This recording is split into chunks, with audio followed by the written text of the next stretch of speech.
Hi hello ನಮಸ್ಕಾರ ಸ್ನೇಹಿತರೆ. ಇವತ್ತಿನ ಈ ವಿಡಿಯೋದಲ್ಲಿ ನಾವು ತಿಳ್ಕೊಂತಿರೋ ಮಾಹಿತಿ ಯಾವ್ದಪ್ಪ ಅಂದ್ರೆ ಪ್ರಧಾನಮಂತ್ರಿ ಆವಾಸ್ ಯೋಜನೆ 2.0 ಅನ್ನ ಅಪ್ಲೈ ಮಾಡೋದು ಹೇಗೆ ಮತ್ತು ಅಪ್ಲೈ ಮಾಡೋದಕ್ಕೆ ಏನೆಲ್ಲ ದಾಖಲೆಗಳು ಬೇಕು ಮತ್ತೆ ನಾವು ಕೆಟಗರಿಗೆ ಸಂಬಂಧಪಟ್ಟವರು ನಾವು ಯಾವ ಕೆಟಗರಿ ಅಪ್ಲೈ ಮಾಡೋದು ಹೇಗೆ ಅನ್ನೋದನ್ನ ಸಂಪೂರ್ಣವಾಗಿ ಈ ವಿಡಿಯೋದಲ್ಲಿ ನಿಮಗೆ ಸ್ಟೆಪ್ ಬೈ ಸ್ಟೆಪ್ ತಿಳಿಸ್ಕೊಡ್ತಾ ಇದ್ದೀನಿ. ಹಾಗಾಗಿ ಈ ವಿಡಿಯೋನ ಎಲ್ಲೂ ಸ್ಕಿಪ್ ಮಾಡದೆ ಪೂರ್ತಿಯಾಗಿ ನೋಡಿದ್ರೆ ನಿಮ್ಮ ಅಪ್ಲಿಕೇಶನ್ಸ್ ಅನ್ನ ನೀವೇ ಓನ್ ಆಗಿ ಅಪ್ಲೈ ಮಾಡ್ಕೊಳ್ಬಹುದು. ಹಾಗಾಗಿ ಈ ವಿಡಿಯೋನ ಎಲ್ಲೂ ಸ್ಕಿಪ್ ಮಾಡದೆ ಪೂರ್ತಿಯಾಗಿ ನೋಡಿ ಫ್ರೆಂಡ್ಸ್. ಮುಂಚೆ ನಂದೊಂದು ಸ್ಮಾಲ್ ರಿಕ್ವೆಸ್ಟ್, ನೀವಿನ್ನೂ ನಮ್ಮ ಚಾನಲ್ ನ ಸಬ್ಸ್ಕ್ರೈಬ್ ಆಗಿಲ್ಲ ಅಂದ್ರೆ ಈಗಲೇ ಸಬ್ಸ್ಕ್ರೈಬ್ ಆಗಿ ಹಾಗೆ ಪಕ್ಕದಲ್ಲಿ ಬರುವ ಬೆಲ್ ಐಕನ್ ನ ಕ್ಲಿಕ್ ಮಾಡಿ ಫ್ರೆಂಡ್ಸ್. ಹಾಗೆ ನಾನು ಈ ಕೊಡ್ತಕ್ಕಂಥ ಇನ್ಫಾರ್ಮೇಶನ್ಸ್ ನಿಮ್ಗೆ ಇಷ್ಟ ಆದ್ರೆ ದಯವಿಟ್ಟು ಒಂದು ಲೈಕ್ ಅನ್ನ ಮಾಡಿ ಫ್ರೆಂಡ್ಸ್. ಸೊ ನೋಡೋಣ ಬನ್ನಿ ಯಾವ ರೀತಿಯಾಗಿ ಅಪ್ಲೈ ಮಾಡೋದು ಅಂತ ನಿಮ್ಗೆ ಸ್ಟೆಪ್ ಬೈ ಸ್ಟೆಪ್ ತಿಳಿಸ್ಕೊಡ್ತೇನೆ. ಸೊ ಮೊದಲಿಗೆ ನೀವು ಏನ್ ಮಾಡ್ಬೇಕಂದ್ರೆ ಡೈರೆಕ್ಟ್ ಆಗಿ ಗೂಗಲ್ಗೆ ಬನ್ನಿ. ಗೂಗಲ್ಗೆ ಬಂದು ಸರ್ಚ್ ಬಾರ್ ಅಲ್ಲಿ PM ಆವಾಸ್ ಯೋಜನೆ 2.0 ಅಂತ ಸರ್ಚ್ ಮಾಡಿ. ಸೊ ಆ ರೀತಿಯಾಗಿ ಸರ್ಚ್ ಮಾಡಿದ ನಂತರ ನೋಡ್ಬೋದು ನಿಮಗೆ ಮೊದಲನೇ ಆಪ್ಷನ್ ಸಿಗುತ್ತೆ PMAY HFA ಅರ್ಬನ್ ಅಂತ. ಸೊ ಅದ್ರ ಮೇಲೆ ಕ್ಲಿಕ್ ಮಾಡ್ಕೊಳ್ಳಿ. ಸೊ ಅದ್ರ ಮೇಲೆ ಕ್ಲಿಕ್ ಮಾಡಿದ ನಂತರ ನೋಡ್ಬೋದು ಇಲ್ಲಿ ಇನ್ಸ್ಟ್ರಕ್ಷನ್ ಫಾರ್ ದ ಯೂಸರ್ ಅಂತ ಒಂದು ಪೇಜ್ ಓಪನ್ ಆಗುತ್ತೆ. ಈ ಪೇಜ್ ಅಲ್ಲಿ ನೀವು ಈಗ ಇಲ್ಲಿ ಕೆಳಗೆ ನಿಮಗೆ ಇನ್ಸ್ಟ್ರಕ್ಷನ್ಸ್ ಅನ್ನ ಶೋ ಮಾಡ್ತಾ ಇದ್ದಾರೆ. ಯಾವ್ಯಾವ ಅಂದ್ರೆ 4 ತರ ವರ್ಟಿಕಲ್ ಇದಾವೆ. ಇದರಲ್ಲಿ ನೋಡ್ಬೋದು BLC, AHP, ARH ಹಾಗೆ ISS ಅಂತ. ಸೊ ಇಲ್ಲಿ ನೀವು ಇಷ್ಟು 4 ಕೆಟಗರಿ ನೀವು ಯಾವ ಕೆಟಗರಿಗೆ ಸಂಬಂಧಪಟ್ಟ ಹಾಗೆ ಅಪ್ಲೈ ಮಾಡ್ತಾ ಇದ್ದೀರಾ ಅನ್ನೋದನ್ನ ನೀವು ಮೊದಲು ಅರ್ಥ ಮಾಡ್ಕೊಳ್ಬೇಕಾಗತ್ತೆ.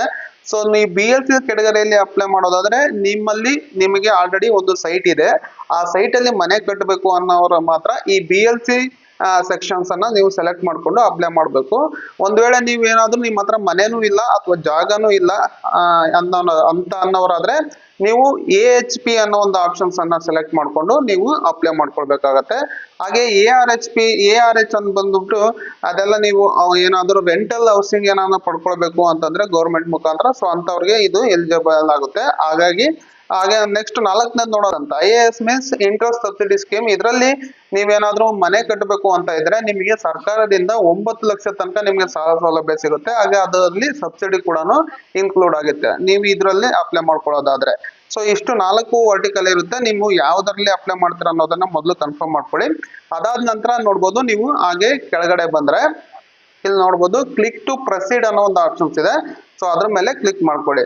ಸೊ ಅದ್ರ ಮೇಲೆ ಕ್ಲಿಕ್ ಮಾಡಿದ ನಂತರ ನೋಡ್ಬೋದು ಇಲ್ಲಿ ಡಾಕ್ಯುಮೆಂಟ್ಗಳು ಏನೆಲ್ಲ ರಿಕ್ವೈರ್ಮೆಂಟ್ ಇದೆ, ಸೊ ಏನೆಲ್ಲ ಡಾಕ್ಯುಮೆಂಟ್ಗಳು ಬೇಕು ಅನ್ನೋದನ್ನ ಇಲ್ಲಿ ಕೊಟ್ಟಿರ್ತಾರೆ. ಸೊ ನೀವು ಇದನ್ನ ನೀಟಾಗಿ ಒಮ್ಮೆ ಚೆಕ್ ಮಾಡ್ಕೊಳ್ಳಿ. ಸೊ ನಾನು ಈಗ ಹೇಳ್ತೀನಿ ನೋಡ್ಬೋದು. ಮೊದಲನೇದಾಗಿ ಆಧಾರ್ ನಂಬರ್ ಬೇಕಾಗುತ್ತೆ. ಸೊ ಯಾರು ಅಪ್ಲಿಕೆಂಟ್ ಇರುತ್ತೋ ಅವ್ರದ್ದು ಆಧಾರ್ ನಂಬರ್ ಬೇಕಾಗುತ್ತೆ. As per Aadhaar date of birth ಕೂಡ ಇರ್ಬೇಕಾಗತ್ತೆ. ಹಾಗೆ ಡೀಟೇಲ್ಸ್ ಆಫ್ ಫ್ಯಾಮಿಲಿ ಮೆಂಬರ್ಸ್ ಎಲ್ಲರದನ್ನು ಡೀಟೇಲ್ಸ್ ಕೂಡ ಬೇಕಾಗುತ್ತೆ. ಹಾಗೆ ಆಕ್ಟಿವ್ ಇರ್ತಕ್ಕಂಥ ಅಕೌಂಟ್ ಡೀಟೇಲ್ಸ್ ಬೇಕಾಗುತ್ತೆ ಅಪ್ಲಿಕೆಂಟ್ ಅವ್ರದ್ದು. IFSC ಕೋಡ್ ಇರಬೇಕಾಗುತ್ತೆ. ಅದು ಬ್ಯಾಂಕ್ಗೆ ಆಧಾರ್ ಕಾರ್ಡ್ ಕೂಡ ಲಿಂಕ್ ಆಗಿರ್ಬೇಕಾಗುತ್ತೆ. ಹಾಗೆ ಇನ್ಕಮ್ ಪ್ರೂಫ್ ಕೂಡ ಬೇಕಾಗುತ್ತೆ. ಅದು PDF ಫೈಲ್ ಅಲ್ಲಿ ಇರಬೇಕಾಗುತ್ತೆ. ಸೈಜು 100 KB ಗಿಂತ ಕಮ್ಮಿ ಇರಬೇಕಾಗುತ್ತೆ. ಹಾಗೆ ಒಂದ್ ವೇಳೆ ನೀವು BLC ವರ್ಟಿಕಲ್ ಅಲ್ಲಿ ಏನಾದ್ರು ಅಪ್ಲೈ ಮಾಡಿದ್ರೆ ಅಂದ್ರೆ ಲ್ಯಾಂಡ್ ಡಾಕ್ಯುಮೆಂಟ್ ಕೂಡ ಬೇಕಾಗುತ್ತೆ. ಇಷ್ಟೆಲ್ಲ ಡಾಕ್ಯುಮೆಂಟ್ ಗಳನ್ನ ನೀವು ಇಟ್ಕೊಂಡಿರ್ಬೇಕಾಗುತ್ತೆ. ಅದಾದ ನಂತರ ನೋಡ್ಬೋದು ಇಲ್ಲಿ ಕೆಳಗಡೆ ಪ್ರೊಸೀಡ್ ಅನ್ನೋ ಒಂದು ಆಪ್ಷನ್ಸ್ ಇರುತ್ತೆ. ಸೊ ಅದ್ರ ಮೇಲೆ ಕ್ಲಿಕ್ ಮಾಡ್ಕೊಳ್ಳಿ. ಸೊ ಪ್ರೊಸೀಡ್ ಅಂತ ಕ್ಲಿಕ್ ಮಾಡಿದ ನಂತರ ನೋಡ್ಬೋದು ನಿಮಗೆ ನೆಕ್ಸ್ಟ್ ಈ ರೀತಿ ಪೇಜ್ ಓಪನ್ ಆಗುತ್ತೆ. ಇಲ್ಲಿ ಅದು ಪ್ರೀ ರಿಕ್ವಿಸೈಟ್ ಪ್ಯಾರಾಮೀಟರ್ ಎಲಿಜಿಬಿಲಿಟಿ ಚೆಕ್ ಅಂತ. ಸೊ ಇಲ್ಲಿ ನಿಮ್ಮ ಎಲಿಜಿಬಿಲಿಟಿ ಚೆಕ್ ಅನ್ನ ನೀವು ಇಲ್ಲಿ ಚೆಕ್ ಮಾಡ್ಬೇಕಾಗತ್ತೆ. ನೋಡ್ಬೋದು ಮೊದಲನೇದಾಗಿ ಇಲ್ಲಿ ನಿಮ್ಮ ಸ್ಟೇಟ್ ಅನ್ನ ನೀವು ಸೆಲೆಕ್ಟ್ ಮಾಡ್ಕೊಳ್ಬೇಕಾಗತ್ತೆ, ಯಾವ ಸ್ಟೇಟ್ ಇದೆ ಅನ್ನೋದನ್ನ. ಸೊ ಸ್ಟೇಟ್ ಅನ್ನ ಸೆಲೆಕ್ಟ್ ಮಾಡ್ಕೊಳ್ಳಿ. ಅದಾದ ನಂತರ ನೋಡ್ಬೋದು ಇಲ್ಲಿ ನಿಮ್ಮ ಆನ್ಯುವಲ್ ಇನ್ಕಮ್ ಎಷ್ಟಿರುತ್ತೆ ಸೊ ಅದನ್ನ ನೀವು ಇಲ್ಲಿ ಎಂಟರ್ ಮಾಡಬೇಕಾಗತ್ತೆ. ಸೊ ನಿಮ್ಮ ಆನ್ಯುವಲ್ ಇನ್ಕಮ್ ಅನ್ನ ಎಂಟರ್ ಮಾಡ್ಕೊಳ್ಳಿ. ಅಂದ್ರೆ ನಿಮ್ಮ ಏನು ಇನ್ಕಮ್ ಪ್ರೂಫ್ ಅಲ್ಲಿ ಇರುತ್ತೆ ಸೊ ಅದನ್ನ ನೀವು ಎಂಟರ್ ಮಾಡ್ಕೊಳ್ಳಿ. ಅದಾದ ನಂತರ ನೋಡ್ಬೋದು ಇಲ್ಲಿ ಸೆಲೆಕ್ಟ್ ದ ವರ್ಟಿಕಲ್ ಅಂತ ಇದೆ. 3 ವರ್ಟಿಕಲ್ ಇಲ್ಲಿ ಶೋ ಆಗಿದೆ. ನೀವು ಈ ಬೆನಿಫಿಷರಿ ಲ್ಯಾಂಡ್ ಕನ್ಸ್ಟ್ರಕ್ಷನ್ಸ್ ಅಪ್ಲೈ ಮಾಡ್ಕೊಳ್ತೀರಾ ಅಥವಾ ಅಫೋರ್ಡಬಲ್ ಹೌಸಿಂಗ್ ಇಂದ ಪಾರ್ಟ್ನರ್ಶಿಪ್ ಅಲ್ಲಿ ಅಪ್ಲೈ ಮಾಡ್ತಾರ ಅನ್ನೋದನ್ನ ಸೆಲೆಕ್ಟ್ ಮಾಡ್ಕೊಳ್ಳಿ. ಸೊ ನಾವೀಗ AHP ಅನ್ನೋದನ್ನ ಸೆಲೆಕ್ಟ್ ಮಾಡ್ಕೊಳ್ತಾ ಇದ್ದೀವಿ, ಅಫೋರ್ಡಬಲ್ ಹೌಸಿಂಗ್ ಇನ್ ಪಾರ್ಟ್ನರ್ಸ್ ಅಂತ. ನೋಡ್ಬೋದು ನೆಕ್ಸ್ಟ್ ಆಪ್ಷನ್ಸ್ ಕೇಳ್ತಾ ಇದೆ. ನಿಮಗೆ ಏನಾದ್ರೂ ಇಂಡಿಯಾದಲ್ಲಿ ಏನಾದ್ರೂ ನಿಮಗೆ ಮನೆ ಇದೆಯಾ ಅಂತ ಕೇಳ್ತಾ ಇದೆ. ಇದ್ರೆ ಎಸ್ ಅಂತ ಮಾಡಿ, ಇಲ್ಲ ನೋ ಅಂತ ಮಾಡ್ಕೊಳ್ಳಿ. ಅದಾದ ನಂತರ ನೋಡ್ಬೋದು ನೆಕ್ಸ್ಟ್ ಆಪ್ಷನ್ಸ್ ನೋಡ್ಬೋದು avail benefit under the housing scheme of central state government in the past 20 years ಅಂತ ಕೇಳ್ತಾ ಇದೆ. ಒಂದ್ ವೇಳೆ ನೀವು ಅಂದ್ರೆ ಇದಕ್ಕೂ 20 ವರ್ಷದಿಂದ ಯಾವ್ದಾದ್ರು ಗೌರ್ಮೆಂಟ್ ಸ್ಕೀಮ್ ಅಲ್ಲಿ ನೀವು ಯಾವ್ದಾದ್ರು ಸ್ಕೀಮ್ ಮುಖಾಂತರ ಬೆನಿಫಿಟ್ ಪಡ್ಕೊಂಡಿದ್ರ ಅಂತ ಕೇಳ್ತಾ ಇದೆ. ಎಸ್ ಇದ್ರೆ ಎಸ್ ಅಂತ ಪಡ್ಕೊಳ್ಳಿ, ಇಲ್ಲಾಂದ್ರೆ ನೋ ಅಂತ ಕ್ಲಿಕ್ ಮಾಡ್ಕೊಳ್ಳಿ. ನೋ ಅಂತ ಕ್ಲಿಕ್ ಮಾಡ್ಕೊಂಡು ಚೆಕ್ ಎಲಿಜಿಬಿಲಿಟಿ ಅನ್ನೋದ್ರ ಮೇಲೆ ಕ್ಲಿಕ್ ಮಾಡಿ. ಚೆಕ್ ಎಲಿಜಿಬಿಲಿಟಿ ಅಂತ ಕ್ಲಿಕ್ ಮಾಡಿದ ನಂತರ ನೋಡ್ಬೋದು ಇಲ್ಲಿ ನಿಮ್ಮ ಆಧಾರ್ ನಂಬರ್ ಅನ್ನ ನೀವು ಎಂಟರ್ ಮಾಡಬೇಕಾಗತ್ತೆ. ಆಧಾರ್ ನಂಬರ್ ಅನ್ನ ಎಂಟರ್ ಮಾಡಿ ಅದ್ರಲ್ಲಿ ನೋಡ್ಬೋದು ನೇಮ್ ಆಸ್ ಪರ್ ಆಧಾರ್ ಅಂತ ಇದೆ. ನಿಮ್ಮ ಆಧಾರ್ ಅಲ್ಲಿ ಏನ್ ಹೆಸರಿದೆ ಸೊ ಅದೇ ರೀತಿಯಾಗಿ ಟೈಪ್ ಮಾಡಿ. ಸೊ ಟೈಪ್ ಮಾಡಿದ ನಂತರ ನೋಡ್ಬೋದು. ಅದಾದ ನಂತರ ಕೆಳಗಡೆ ಬಂದ್ರೆ ಒಂದು ಚಿಕ್ಕ ಟಿಕ್ ಬಾಕ್ಸ್ ಇರುತ್ತೆ. ಸೊ ಈ ಟಿಕ್ ಬಾಕ್ಸ್ ಮೇಲೆ ಕ್ಲಿಕ್ ಮಾಡ್ಕೊಂಡು ಜನರೇಟ್ OTP ಅನ್ನೋದ್ರ ಮೇಲೆ ಕ್ಲಿಕ್ ಮಾಡ್ಕೊಳ್ಳಿ. ಸೊ ಜನರೇಟ್ OTP ಅಂತ ಕ್ಲಿಕ್ ಮಾಡಿದ ನಂತರ ನೋಡ್ಬೋದು ನಿಮ್ಮ ಏನು ಆಧಾರ್ಗೆ ರಿಜಿಸ್ಟರ್ ಆಗಿರುತ್ತೋ ಆ ಮೊಬೈಲ್ ನಂಬರ್ಗೆ ಒಂದು OTP ಬರುತ್ತೆ. ಸೊ ಆ OTP ಅನ್ನ ನೋಡ್ಬೋದು ಇಲ್ಲಿ ಕೆಳಗಡೆ ಎಂಟರ್ ಮಾಡ್ಕೊಳ್ಳಿ. ಸೊ ಎಂಟರ್ ಮಾಡ್ಕೊಂಡು ಸಬ್ಮಿಟ್ ಅನ್ನೋ ಒಂದು ಆಪ್ಷನ್ಸ್ ಮೇಲೆ ಕ್ಲಿಕ್ ಮಾಡ್ಕೊಳ್ಳಿ. ಸೊ ಸಬ್ಮಿಟ್ ಅಂತ ಕ್ಲಿಕ್ ಮಾಡ್ಕೊಳ್ಳಿ. ಸಬ್ಮಿಟ್ ಅಂತ ಕ್ಲಿಕ್ ಮಾಡಿದ ನಂತರ ನೋಡ್ಬೋದು ಈ ರೀತಿಯಾಗಿ ನಿಮ್ಮ ಅಪ್ಲಿಕೇಶನ್ ಫಾರ್ಮ್ ಓಪನ್ ಆಗುತ್ತೆ. ನೋಡ್ತಾ ಇರಬಹುದು application form for affordable housing in partnership ಅಂತ. ಸೊ ಇಲ್ಲಿ 5 ಸ್ಟೆಪ್ಗಳು ಇರುತ್ತೆ. ಸೊ ಈ 5 ಸ್ಟೆಪ್ಗಳನ್ನ ನೀವು ಕಂಪ್ಲೀಟ್ ಆಗಿ ಫಿಲ್ ಮಾಡಬೇಕಾಗುತ್ತೆ. ನೋಡ್ಬೋದು personal details, family member details, ಹಾಗೆ ಹೌಸ್ ಹೋಲ್ಡ್ ಡೀಟೇಲ್ಸ್, ಹಾಗೆ ಅಡ್ರೆಸ್ ಡೀಟೇಲ್ಸ್, ಹಾಗೆ ಬ್ಯಾಂಕ್ ಡೀಟೇಲ್ಸ್ ಅಂತ. ಸೊ ಇವಿಷ್ಟು ಸ್ಟೆಪ್ಗಳನ್ನ ನೀವು ಕಂಪ್ಲೀಟ್ ಮಾಡಬೇಕಾಗುತ್ತೆ. ಈಗ ಮೊದಲನೇದಾಗಿ ಪರ್ಸನಲ್ ಡೀಟೇಲ್ಸ್ ಎಂಟರ್ ಮಾಡಬೇಕಾಗುತ್ತೆ. ಸೊ ಇಲ್ಲಿ ನೋಡ್ತಾ ಇರಬಹುದು ಆಲ್ರೆಡಿ ನಿಮ್ಮ ನೇಮು ಹಾಗೆ ಆಧಾರ್ ನಂಬರ್ ಶೋ ಆಗ್ತಾ ಇದೆ. ಅದಾದ ನಂತರ ನಿಮ್ಮ ಡೇಟ್ ಆಫ್ ಬರ್ತ್ ಅನ್ನ ಎಂಟರ್ ಮಾಡ್ಕೊಳ್ಳಿ. ಅದಾದ ನಂತರ ನೆಕ್ಸ್ಟ್ ನಿಮ್ಮ ಮೊಬೈಲ್ ನಂಬರ್ ಏನಿರುತ್ತೆ ಸೊ ನಿಮ್ಮ ಮೊಬೈಲ್ ನಂಬರ್ ಅನ್ನ ಎಂಟರ್ ಮಾಡಿ. ಅದಾದ ನಂತರ ನೀವು ಯಾವ ಜೆಂಡರ್ ಏನ್ ಮೇಲ್ ಫಿಮೇಲ್ ಅನ್ನೋದನ್ನ ಸೆಲೆಕ್ಟ್ ಮಾಡ್ಕೊಳ್ಳಿ. ಅದಾದ ನಂತರ ನೋಡ್ಬೋದು ನಿಮ್ಮ ಮೆರಿಟಲ್ ಸ್ಟೇಟಸ್ ಅಂದ್ರೆ ನೀವು ಮ್ಯಾರಿಡ್ ಅನ್ಮ್ಯಾರಿಡ್ ಅನ್ನೋದನ್ನ ಸೆಲೆಕ್ಟ್ ಮಾಡ್ಕೊಳ್ಳಿ. ಈ ತರ ನೋಡ್ಬೋದು ಕೆಳಗಡೆ ಆರ್ ಯು ಅರ್ಪನ್ ಅಂತ ಕೇಳ್ತಾ ಇದೆ, ಇಲ್ಲಿ ನೋ ಅನ್ನೋದನ್ನ ಸೆಲೆಕ್ಟ್ ಮಾಡ್ಕೊಳ್ಳಿ. ನೆಕ್ಸ್ಟ್ ನೋಡ್ಬೋದು ಇಲ್ಲಿ father name as per Aadhaar ಅಂತ ಇದೆ. ನಿಮ್ಮ ಆಧಾರ್ ಅಲ್ಲಿ ಯಾವ ರೀತಿ ನಿಮ್ಮ ಫಾದರ್ ಹೆಸರು ಇರುತ್ತೋ ಸೊ ಅದನ್ನ ಟೈಪ್ ಮಾಡ್ಕೊಳ್ಳಿ. ಅದಾದ ನಂತರ ಮದರ್ ನೇಮ್ ಕೂಡ ಟೈಪ್ ಮಾಡ್ಕೊಳ್ಳಿ. ನೇಮ್ ಆಸ್ ಪರ್ ಅವರ ಆಧಾರ್ ಅಲ್ಲಿ ಯಾವ ರೀತಿ ಇರುತ್ತೋ ಅದೇ ರೀತಿಯಾಗಿ ಟೈಪ್ ಮಾಡ್ಕೊಳ್ಳಿ. ಹಾಗೆ ಆ ಮದರ್ ಆಧಾರ್ ನಂಬರ್ ಅನ್ನು ನೀವು ಇಲ್ಲಿ ಎಂಟರ್ ಮಾಡ್ಬೇಕಾಗುತ್ತೆ. ಸೊ ನಿಮ್ಮ ಮದರ್ ಆಧಾರ್ ನಂಬರ್ ಅನ್ನ ಎಂಟರ್ ಮಾಡ್ಕೊಳ್ಳಿ. ಅದಾದ ನಂತರ ನೋಡ್ಬೋದು ಇಲ್ಲಿ ಹಸ್ಬೆಂಡ್ ಆಸ್ ಪರ್ ಆಧಾರ್ ಅಂತ ಇದೆ. ಗಂಡನ ಹೆಸರು ಏನಿರುತ್ತೋ ಸೊ ಅದನ್ನ ನೀವು ನೀಟಾಗಿ ಆಧಾರ್ ಅಲ್ಲಿ ಇರೋ ತರನೇ ಇಲ್ಲಿ ಎಂಟರ್ ಮಾಡ್ಕೊಳ್ಳಿ. ಅದಾದ ನಂತರ ಅವರ ಆಧಾರ್ ನಂಬರ್ ಅನ್ನು ಎಂಟರ್ ಮಾಡ್ಕೊಳ್ಳಿ. ನಿಮ್ಮ ಆಕ್ಯುಪೇಷನ್ಸ್ ಏನು ಅಂತ ಕೇಳ್ದ ಅಂದ್ರೆ ಎಂಪ್ಲಾಯ್ಮೆಂಟ್ ಸ್ಟೇಟಸ್ ಏನಂತ ಕೇಳ್ತಾ ಇದೆ. ಸೊ ಅದನ್ನ ನೀವು ಏನ್ ಕೆಲಸ ಮಾಡ್ತಾರ ಅನ್ನೋದನ್ನ ಇಲ್ಲಿ ಸೆಲೆಕ್ಟ್ ಮಾಡ್ಕೊಳ್ಳಿ. ಅದಾದ ನಂತರ ಆಕ್ಯುಪೇಷನ್ ಆಫ್ ಅಪ್ಲಿಕೆಂಟ್ ಅಂತ ಕೇಳ್ತಾ ಇದೆ. ಅಪ್ಲಿಕೇಶನ್ ಆಗ್ತಾ ಇರ್ತಕ್ಕಂಥವ್ರು ಏನ್ ಕೆಲಸ ಮಾಡ್ತಾ ಇದಾರ ಅನ್ನೋದನ್ನ ನೀವು ಏನ್ ಕೆಲಸ ಮಾಡ್ತಾ ಇದಾರ ಅನ್ನೋದನ್ನ ಸೆಲೆಕ್ಟ್ ಮಾಡ್ಕೊಳ್ಳಿ. ಅದಾದ ನಂತರ ನಿಮ್ಮ ರಿಲಿಜನ್ ಅಂದ್ರೆ ಸೆಲೆಕ್ಟ್ ದ ರಿಲಿಜನ್ ಅಂತ ಕೇಳ್ತಾ ಇದೆ. ನಿಮ್ಮ ರಿಲಿಜನ್ ಏನು ಅನ್ನೋದನ್ನ ನೀವು ಅಂದ್ರೆ ಯಾವ ಕ್ಯಾಟಗರಿ ಯಾವ ಕ್ಯಾಸ್ಟ್ ಅನ್ನೋದನ್ನ ನೀವು ಇಲ್ಲಿ ಸೆಲೆಕ್ಟ್ ಮಾಡ್ಕೊಳ್ಳಿ. ಹಿಂದೂನಾ ಮುಸ್ಲಿಮ ಯಾವ್ದು ಅನ್ನೋದನ್ನ. ಅದಾದ ನಂತರ ಆ ಕ್ಯಾಟಗರಿ ಯಾವ್ದು ಅನ್ನೋದನ್ನ ಸೆಲೆಕ್ಟ್ ಮಾಡ್ಕೊಳ್ಳಿ. SC-ನ OBC-ನ ಅನ್ನೋದು. ಹಾಗೆ ಎಜುಕೇಶನ್ ಕ್ವಾಲಿಫಿಕೇಶನ್ಸ್ ಏನು ಅನ್ನೋದನ್ನ ಸೆಲೆಕ್ಟ್ ಮಾಡ್ಕೊಳ್ಳಿ. ಅದಾದ ನಂತರ ನೋಡ್ಬೋದು ಇಲ್ಲಿ do you belong a beneficiary of PM Svanidhi building and construction worker anganwadi worker under PM Vishwakarma ಸಫಾರಿ ಕಮ್ ಸ್ಲಮ್ ಆಕ್ಸಿಡೆಂಟ್ ಅಂತ ಕೇಳ್ತಾ ಇದೆ. ಸೊ ಆ ರೀತಿಯಾಗಿ ಏನಾದ್ರು ನೀವು ಈ ರೀತಿ ವಿಶ್ವಕರ್ಮ ಅಥವಾ ಬೇರೆ ಯಾವ್ದಾದ್ರು ರೀತಿಯಲ್ಲಿ ನೀವು ಬೆನಿಫಿಟ್ ಅನ್ನ ಪಡ್ಕೊಂಡಿದ್ರೆ ಎಸ್ ಅಂತ ಪಡ್ಕೊಳ್ಳಿ, ಇಲ್ಲಾಂದ್ರೆ ನೋ ಅಂತ ಕ್ಲಿಕ್ ಮಾಡ್ಕೊಳ್ಳಿ. ಸೊ ನೋ ಅಂತ ಕ್ಲಿಕ್ ಮಾಡ್ಕೊಂಡು ಸೇವ್ ಅಂಡ್ ಕಂಟಿನ್ಯೂ ಅನ್ನೋ ಒಂದು ಆಪ್ಷನ್ಸ್ ಮೇಲೆ ಕ್ಲಿಕ್ ಮಾಡಿ. ಸೊ ಸೇವ್ ಅಂಡ್ ಕಂಟಿನ್ಯೂ ಅಂತ ಕ್ಲಿಕ್ ಮಾಡಿದ ನಂತರ ನೋಡ್ಬೋದು ನಿಮಗೆ ಸೊ ಇಲ್ಲಿ ನೋಡ್ಬೋದು ಒಂದು ಪಾಪಪ್ ಅಲ್ಲಿ ಕೂಡ ರೆಕಾರ್ಡ್ ಸೇವ್ ಸಕ್ಸಸ್ಫುಲಿ ಅಂತ ಬಂದಿರುತ್ತೆ. ಸೊ ಇಲ್ಲಿ ಪಾಪಪ್ ಅನ್ನ ಓಕೆ ಅಂತ ಕ್ಲಿಕ್ ಮಾಡ್ಕೊಳ್ಳಿ. ಸೊ ಓಕೆ ಅಂತ ಕ್ಲಿಕ್ ಮಾಡಿದ ನಂತರ ನೆಕ್ಸ್ಟ್ ಸ್ಟೆಪ್ ಗೆ ಹೋಗುತ್ತೆ ಫ್ಯಾಮಿಲಿ ಮೆಂಬರ್ ಡೀಟೇಲ್ಸ್ ಅಂತ. ಸೊ ನೀವು ಆಲ್ರೆಡಿ ಅಲ್ಲಿ ಎಂಟರ್ ಮಾಡಿರೋ ನಿಮ್ಮ ಫ್ಯಾಮಿಲಿ ಮೆಂಬರ್ ಡೀಟೇಲ್ಸ್ ಆಟೋಮೆಟಿಕ್ ಆಗಿ ಇಲ್ಲಿ ಶೋ ಆಗುತ್ತೆ. ಇಲ್ಲಿ ಏನಾದ್ರು ಕರೆಕ್ಷನ್ಸ್ ಇದ್ರೆ ಇಲ್ಲಿ ಮಾಡ್ಕೊಳ್ಬಹುದು. ಕನ್ಫರ್ಮ್ ಮಾಡ್ಕೊಂಡು ಸೇವ್ ಅಂಡ್ ಕಂಟಿನ್ಯೂ ಅಂತ ಕ್ಲಿಕ್ ಮಾಡ್ಕೊಳ್ಳಿ. ಅದಾದ ನಂತರ ಮತ್ತೊಮ್ಮೆ ಪಾಪಪ್ ಬರುತ್ತೆ, ಇಲ್ಲಿ ಓಕೆ ಅಂತ ಕ್ಲಿಕ್ ಮಾಡ್ಕೊಳ್ಳಿ.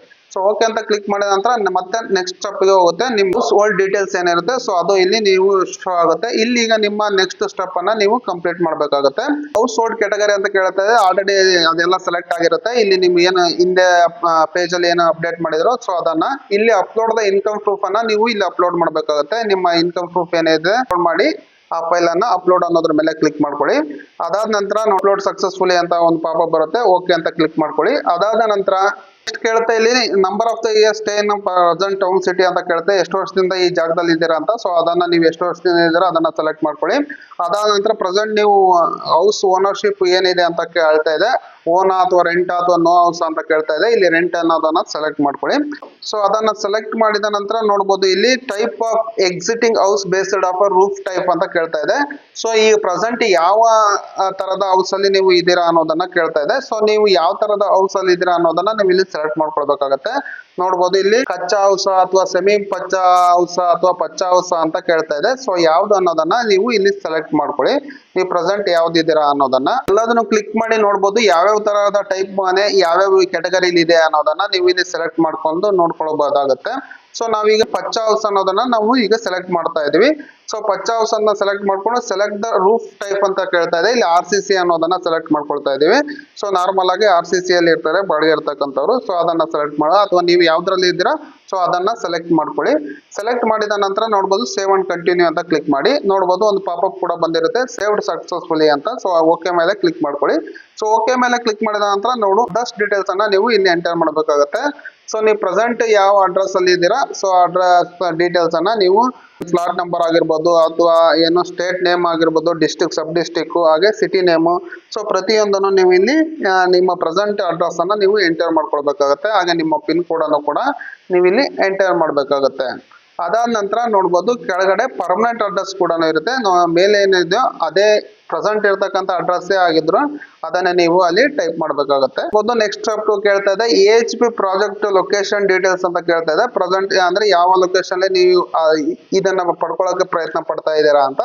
ಸೊ ಅದರ ಡೀಟೇಲ್ಸ್ ಅನ್ನು ನೀವು ಇಲ್ಲಿ ಎಂಟರ್ ಮಾಡ್ಕೊಳ್ಳಿ. ಯಾವ ಸಿಟಿ, ಡಿಸ್ಟಿಕ್ ಹಾಗೆ ಸ್ಟೇಟ್ ನೇಮು ಆಮೇಲೆ ಸಬ್ ಡಿಸ್ಟ್ರಿಕ್ಟ್ ನೇಮು.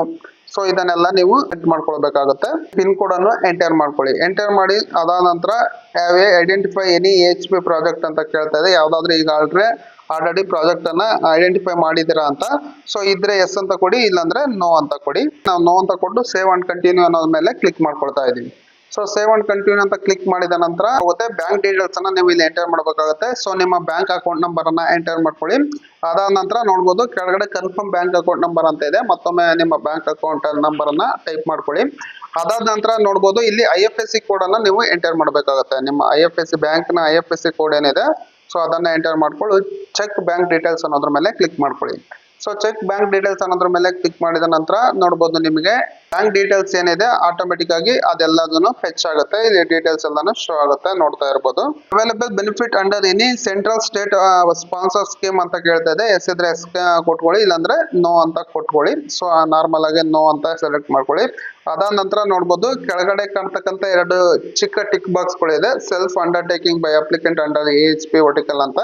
ಸೊ ಅದನ್ನ ನೀವು ಇಲ್ಲಿ ಟಿಕ್ ಮಾಡ್ಕೊಳ್ಳಿ. ಸೊ ಟಿಕ್ ಮಾಡ್ಕೊಂಡು ಫೈನಲ್ ಸೇವ್ ಅಂತ ಆಪ್ಷನ್ಸ್ ಇದೆ. ಸೊ ಫೈನಲ್ ಸೇವ್ ಅನ್ನೋ ಒಂದು ಆಪ್ಷನ್ಸ್ ಮೇಲೆ ಕ್ಲಿಕ್ ಮಾಡ್ಕೊಳ್ಳಿ. ಫೈನಲ್ ಸೇವ್ ಅನ್ನೋ ಒಂದು ಆಪ್ಷನ್ಸ್ ಮೇಲೆ ಕ್ಲಿಕ್ ಮಾಡಿದ ನಂತರ ನೋಡ್ಬೋದು ನಿಮಗೆ ಈ ರೀತಿಯಾಗಿ ಒಂದು ಪಾಪಪ್ ಕೂಡ ಬರುತ್ತೆ. ಇಲ್ಲಿ are you sure you want to save once save details cannot be modified ಅಂತ ಹೇಳ್ತಾ ಇದೆ.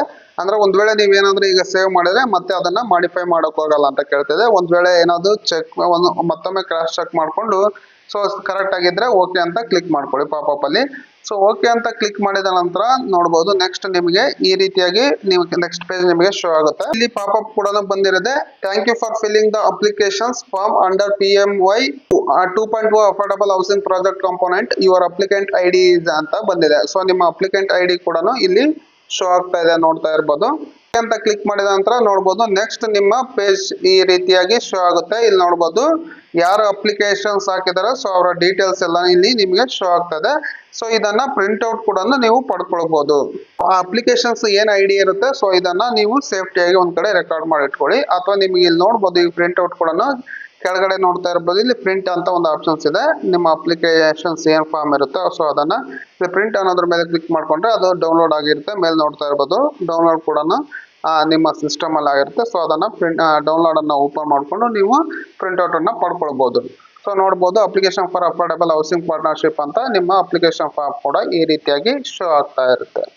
ಸೊ ನೋಡಿದ್ರಲ್ಲ, ಈ ರೀತಿಯಾಗಿ ನಿಮ್ಮ PM ಆವಾಸ್ ಯೋಜನೆ 2.0ಗೆ ಈಸಿಯಾಗಿ ನೀವೇ ಅಪ್ಲೈ ಮಾಡ್ಕೊಳ್ಬಹುದು. ಯಾವುದೇ ತರಹದ ಟೆನ್ಷನ್ ಇಲ್ಲದೆ ಇರೋಗೆ. ಒಂದ್ ವೇಳೆ ನಿಮಗೆ ಅರ್ಥ ಆಗ್ಲಿಲ್ಲ ಅಂದ್ರೆ ಮತ್ತೊಮ್ಮೆ ಈ ವಿಡಿಯೋನ ರಿಪೀಟ್ ಆಗಿ ನೋಡಿ, ನೀಟಾಗಿ ನೀವೇ ಅಪ್ಲೈ ಸ್ಟೆಪ್ ಬೈ ಸ್ಟೆಪ್ ನ ನೀಟಾಗಿ ಅಪ್ಲೈ ಮಾಡ್ಕೊಳ್ಳಿ ಫ್ರೆಂಡ್ಸ್. ನಾವು ಕೊಟ್ಟಿರ್ತಕ್ಕಂಥ ಈ ಇನ್ಫಾರ್ಮೇಶನ್ಸ್ ನಿಮಗೆ ಇಷ್ಟ ಆಗಿದೆ ಅನ್ಕೊಳ್ತೀವಿ. ಇಷ್ಟ ಆಗಿದ್ರೆ ದಯವಿಟ್ಟು ಒಂದು ಲೈಕ್ ಮಾಡಿ, ಹಾಗೆ ನಿಮ್ಮ ಅನಿಸಿಕೆ ಅಭಿಪ್ರಾಯಗಳನ್ನು ನಮಗೆ ಕಮೆಂಟ್ ಮೂಲಕ ತಿಳಿಸಿ. ಹಾಗೂ ಇದೇ ರೀತಿ ಇಂಟ್ರೆಸ್ಟಿಂಗ್ ಮತ್ತು ಯೂಸ್ಫುಲ್ ಮಾಹಿತಿಯಾಗಿ ನಮ್ಮ ಚಾನಲ್ ಅನ್ನ ಸಬ್ಸ್ಕ್ರೈಬ್ ಮಾಡ್ಕೊಳ್ಳಿ ಫ್ರೆಂಡ್ಸ್. ಹಾಗೆ ಈ ವಿಡಿಯೋನ ಪ್ರತಿಯೊಬ್ಬರಿಗೂ ಶೇರ್ ಮಾಡಿ ಫ್ರೆಂಡ್ಸ್. ಯಾರಿಗೆಲ್ಲ ಅವಶ್ಯಕತೆ ಇರುತ್ತೋ ಅವರೆಲ್ಲರಿಗೂ ಉಪಯೋಗ ಆಗಲಿ. So thank you for watching. Take care friends.